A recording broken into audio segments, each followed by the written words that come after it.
Hello everyone. Today we are going to celebrate National Sports Day. As you all know that National Sports Day is been celebrated on the birth anniversary of Major Dhyan Chand, who is also known as the hockey legend. On behalf of Sports Department of Kendriya Vidyalaya number 1 Neemach, I welcome you all. Let's begin our program with speech of respected Principal Sir of KV number 1 Neemach.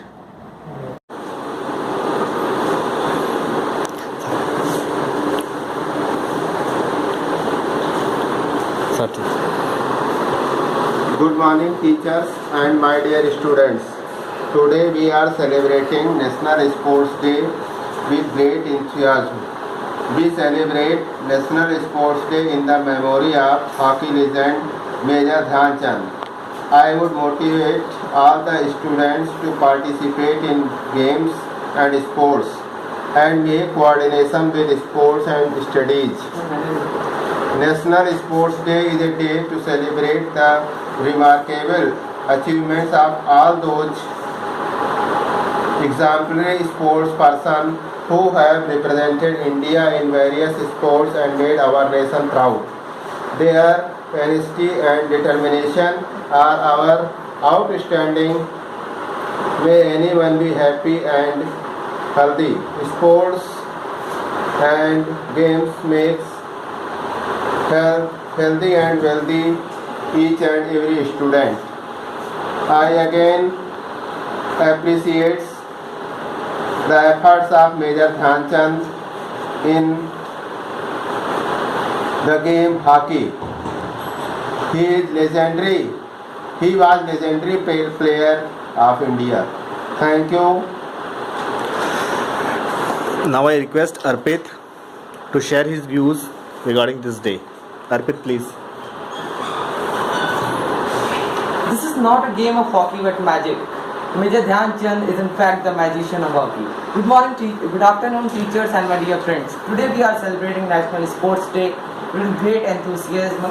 We celebrate National Sports Day in the memory of hockey legend Major Dhyan Chand. Major Dhyan Chand Singh was born on 29 August 1905 in Allahabad city, and he played hockey.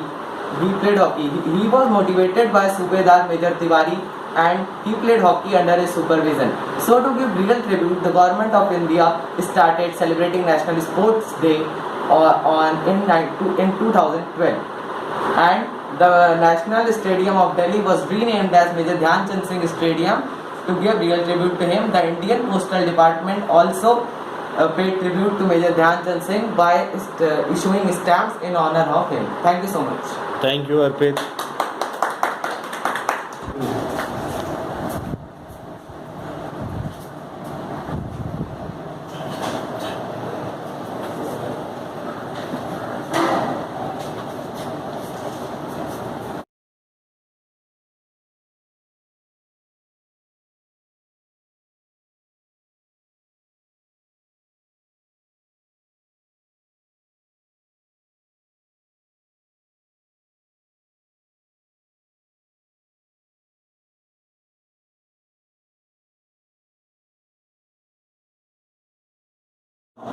बात है 29 अगस्त 1905 की, जब उत्तर प्रदेश के प्रयागराज में समेश्वर दत्त सिंह और उनकी पत्नी श्रद्धा सिंह के यहाँ पे जन्म होता है एक बालक का। बालक की प्रारंभिक शिक्षा उत्तर प्रदेश के बुंदेलखंड के एक छोटे से शहर झांसी में होती है। पढ़ाई लिखाई में तो बालक इतने अच्छे थे नहीं, इसलिए 16 वर्ष की आयु में उनके पिताजी ने उन्हें फौज में भर्ती करा दिया। पिताजी भी फौज में थे। फौज में भर्ती होने के बाद ब्राह्मण रेजिमेंट के भोले तिवारी जी की नज़र उस बालक पर गई।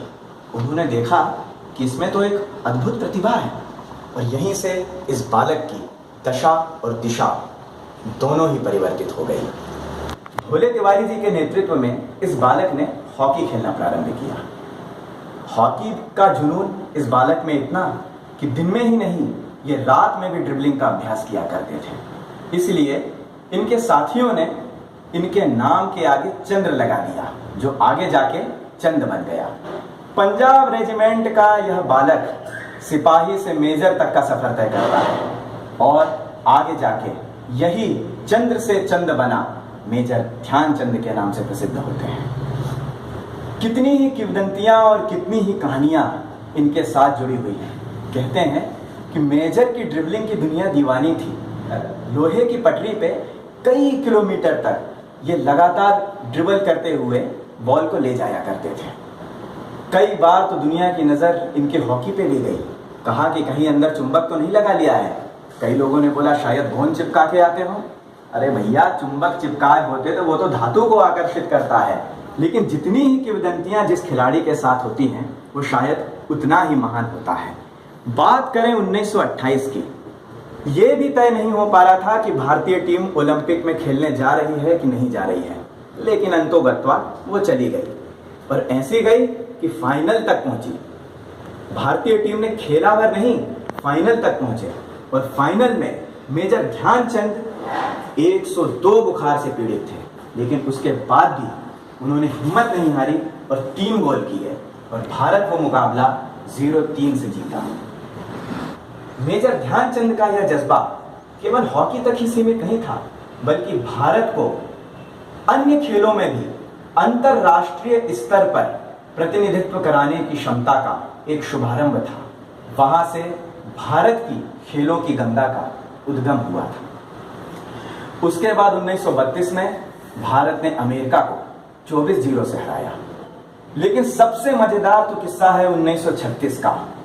बात है 14 अगस्त 1936 की। भारत जब यहाँ ओलंपिक खेलने के लिए गया था तो अभ्यास मैच जर्मनी से 4-1 से हार गया था।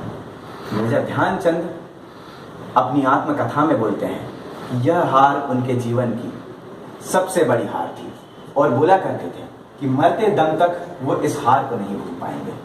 लेकिन कहते हैं ना, गिरते हैं शहसवार मैदान जंग में, वो तिफल क्या गिरेंगे जो घुटनों के बल चलते हैं। भारत ने आगे खेला, फाइनल तक पहुंचे। बर्लिन का वो स्टेडियम 14 अगस्त 1936 को सजा। 14 अगस्त के दिन अत्यधिक बारिश हुई, इसलिए मैच पोस्टपोन होकर 15 अगस्त 1936 को आयोजित हुआ। कौन जानता था कि 15 अगस्त को ही भारत 9 वर्ष बाद अपनी स्वतंत्रता का जश्न मनाएगा। 9 वर्ष पूर्व 15 अगस्त 1936 को 40,000 जनता से भरा खचाखच स्टेडियम था, लेकिन एक व्यक्ति के ऊपर पूरी दुनिया की निगाहें थी। वो कौन था? वो था जर्मनी का तानाशाह हिटलर। वो भी इस मैच को देखने पहुंचा था और आंखों में सपना लिया था कि जर्मनी यह मैच जरूर जीतेगा, लेकिन शायद विधि को कुछ और ही मंजूर था। पहले हाफ में भारत 1-0 से आगे था। सोचा मुकाबला बराबरी का चल रहा है, दूसरे हाफ में कुछ परिवर्तन होगा, लेकिन परिवर्तन तो कुछ और ही होना था। बारिश के कारण मैदान अत्यधिक गीला हो गया था। भारतीय खिलाड़ियों के सस्ते जूते उन्हें दौड़ने में बाधा उत्पन्न कर रहे थे, लेकिन मेजर भी कहां मानने वाले थे और नंगे पैर ही ग्राउंड में डल गए। भारत ने उस मुकाबले में 8 गोल किए, जिसमें से 6 मेजर ध्यानचंद ने किए थे। जर्मनी के तानाशाह हिटलर को यह बात इतनी चुभी कि उन्होंने ध्यानचंद को तलब कर लिया। उन्होंने कहा, क्या करते हो? मेजर ने कहा, मैं अपने देश में आर्मी में मेजर हूं। हिटलर ने कहा, क्या दिया है तुम्हारे देश ने? हमारे देश से खेलो, मैं तुम्हें एयर मार्शल बना दूंगा। लेकिन ध्यानचंद के जज्बे की एक बात जो हिटलर का भी दिल पसीज जाती है, वो बोलते हैं कि मेरा देश मुझे क्या देता है यह महत्वपूर्ण नहीं है, महत्वपूर्ण तो यह है कि मैं अपने देश को क्या देता हूं। ऐसे ही वीर, ऐसे ही जज्बे वाले खिलाड़ी, इसलिए शायद सरडॉन ब्रैडमैन और पेले जैसे अंतरराष्ट्रीय खिलाड़ियों की सूची में मेजर ध्यानचंद का नाम बड़े सम्मान के साथ लिया जाता है। सभी देशवासियों को राष्ट्रीय खेल दिवस की हार्दिक हार्दिक शुभकामनाएं और मेजर ध्यानचंद को मेरा शत नमन। नमस्कार मित्रों, आज मैं राष्ट्रीय खेल दिवस के अवसर पर आप सभी के मुखातिब हूँ। मैं सुमित कुमार तिवारी केंद्रीय विद्यालय क्रमांक 1 नीमच से आज के बच्चों और युवाओं के लिए एक संदेश प्रेषित करना चाहता हूँ। जैसा कि आज के माहौल में मैं देख रहा हूँ कि आजकल के बच्चे बाहर की गतिविधियों को बढ़ावा न देते हुए घर में ही टीवी और मोबाइल से चिपके रहते हैं। अगर आज आप अपने शरीर के लिए समय नहीं निकालेंगे तो भविष्य में बीमारियों के लिए आपको समय निकालना ही पड़ेगा। मैं आपको बताना चाहूँगा कि स्वस्थ शरीर में ही स्वस्थ मस्तिष्क का विकास होता है। अगर आपका शरीर और मस्तिष्क स्वस्थ नहीं है तो आप अपने दैनिक जीवन में तालमेल नहीं बिठा सकते। शरीर की स्वस्थता के साथ ही आपका मानसिक विकास भी बहुत ज़रूरी है। खाली समय में केवल टीवी पे या गेम खेल के अपना समय खराब करने से अच्छा है कि आप कुछ पजल्स खेलें, कुछ कैलकुलेशन करें, मैथ्स की ट्रिकी क्वेश्चंस करें, जिससे आपका मानसिक विकास भी हो। हमें अपने डेली रूटीन में व्यायाम के लिए कम से कम 10 मिनट का समय तो निकालना ही चाहिए। इतना तो आप कितना भी व्यस्त होंगे तो आप निकाल ही सकते हैं। आप सुबह अपने दैनिक कार्य करते करते भी व्यायाम को अपने रूटीन में शामिल कर सकते हैं। व्यायाम से मतलब ये नहीं कि जिम जाना है, 1 घंटा दौड़ना है, वो मतलब नहीं। आपके शरीर में एक्टिविटी होनी चाहिए जो आपके लिए इन फ्यूचर काफ़ी लाभदायक होने वाली है। तो मैं बच्चों से और अपने युवा साथियों से यही निवेदन करना चाहूँगा कि आज वो अपने स्वास्थ्य के लिए थोड़ा समय ज़रूर निकालें, वरना भविष्य में बीमारियां उनके लिए समय ज़रूर निकाल लेंगी। आज दिनांक 29 अगस्त 2020 अत्यंत ही महत्वपूर्ण दिवस हमारे लिए है, क्योंकि आज हम मना रहे हैं राष्ट्रीय खेल दिवस। सर्वप्रथम आप सभी को राष्ट्रीय खेल दिवस की बहुत बहुत शुभकामनाएं। खेलों का हमारे जीवन में महत्वपूर्ण स्थान रहा है। कहा भी गया है कि स्वस्थ तन में ही स्वस्थ मस्तिष्क का वास होता है, और यह खेल हमारे शरीर को स्वस्थ रखने में महत्वपूर्ण भूमिका निभाते हैं। आज के समय में खेलों का रूप प्राय बदल गया है। पुराने समय के जो खेल थे वो लगभग प्राय समाज से, हमारे जीवन से प्राय विलुप्त ही हो चुके हैं।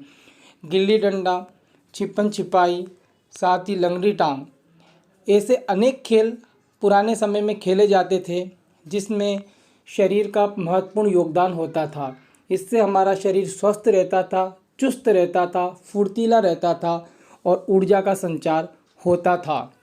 लेकिन आज के समय में हमारे सारे खेल मोबाइल, वीडियो गेम, यहाँ तक कि कंप्यूटर गेम तक आकर के सीमित रह गए हैं। तो आज के राष्ट्रीय खेल दिवस के उपलक्ष्य में मैं आप सभी से आह्वान करना चाहता हूँ कि हमें जब भी समय मिले हम खेल खेलें, और इस प्रकार के खेल खेलें जिससे हमारा शरीर स्वस्थ रहे, चुस्त रहे, दुरुस्त रहे और हम इन बीमारियों से बचे रहें। आपको एक बार फिर से राष्ट्रीय खेल दिवस की शुभकामनाएं। धन्यवाद।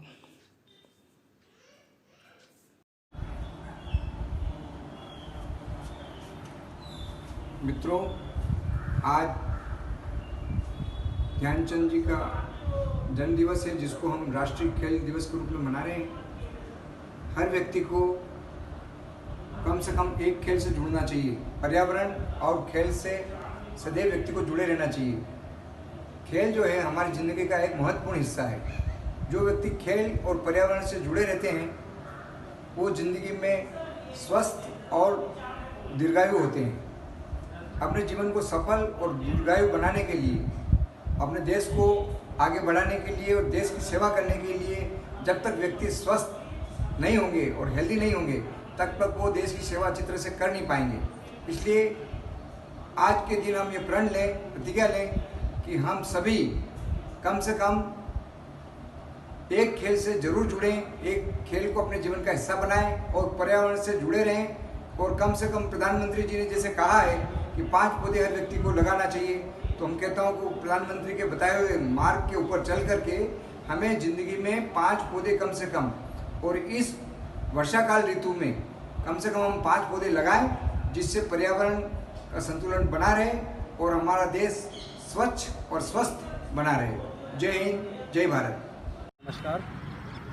सबसे पहले तो मैं आपको अपना परिचय दे दूं।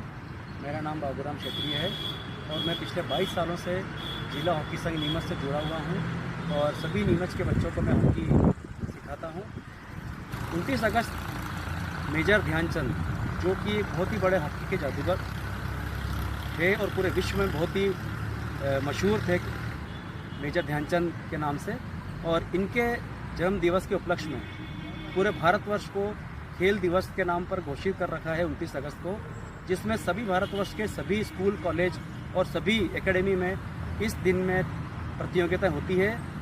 ये हॉकी का ही जरूरी नहीं है कि हॉकी ही खेली जाए उस दिन, ये खेल दिवस के रूप में मनाने का तरीका, ताकि सभी बच्चों को खेलने का मौका मिले और खेल से जुड़े रहें। मेजर ध्यानचंद जी ने हमारे भारत देश का नाम तो रोशन किया ही, लेकिन इस खेल को हमारे भारतवर्ष में जगह जगह, हर शहरों में, हर ज़िले में, हर राज्य में फैलाया है, जिससे बहुत से बच्चे और बहुत से खिलाड़ी राज्य स्तरीय, राष्ट्रीय स्तर और अंतर्राष्ट्रीय स्तर में खेलने लगे।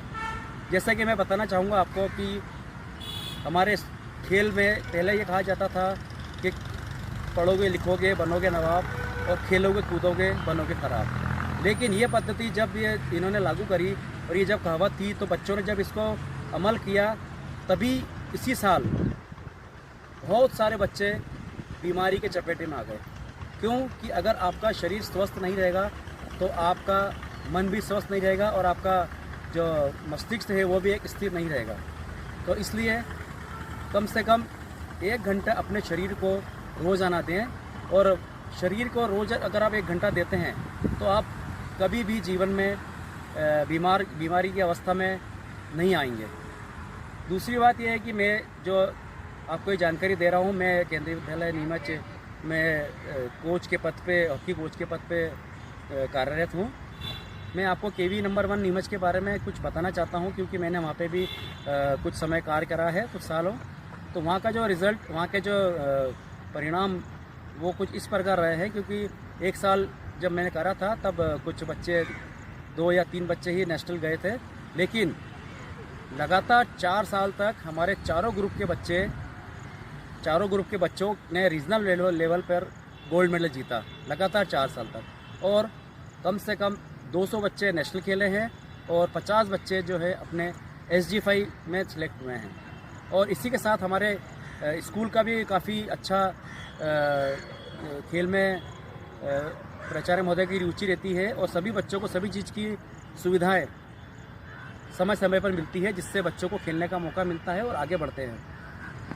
हमारे स्कूल में काफ़ी बच्चे अच्छी पोस्ट पे भी चयन हुए हैं। जैसे कि इसी साल ही हमारे पास 2 बहुत ही अच्छे रिजल्ट्स आए हैं, जिसमें एक बच्चा हमारा 12वीं क्लास का 2020 में, जिसने अभी 12वीं क्लास में था, वो अभी आर्मी में खेल के प्रति चयन हुआ है, और एक बच्चा जो है हमारा आयकर विभाग में चयन हुआ है, और इसी साल इन दोनों बच्चों को चयन हुआ है। तो ये हमारे लिए बहुत ही अच्छी बड़ी बात है।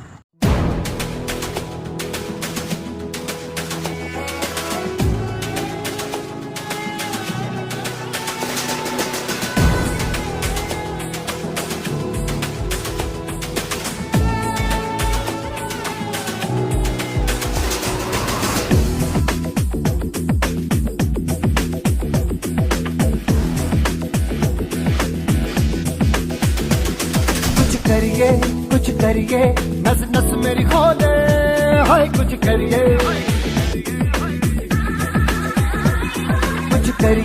कुछ करिए, बस बस बड़ा बोले, अब कुछ करिए। ओ कोई तो चल सिद्ध फड़िए, तू बेतरिए या मरिए, हाय कोई तो चल सिद्ध फड़िए, तू बेतरिए या मरिए। चक दे इंडिया,